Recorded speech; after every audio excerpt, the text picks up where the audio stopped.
Siema. Dzisiaj paczuszka z Chin. O, nawet dwie w tym małym pudełeczku, więc jedziemy z tym.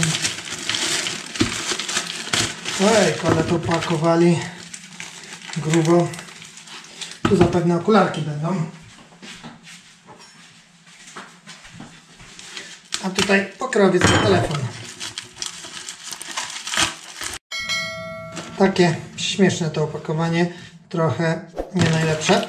Jakościowo muszę powiedzieć. A nie kosztowało 5 zł. Bez sensu. A tu okularki. O, haczyk.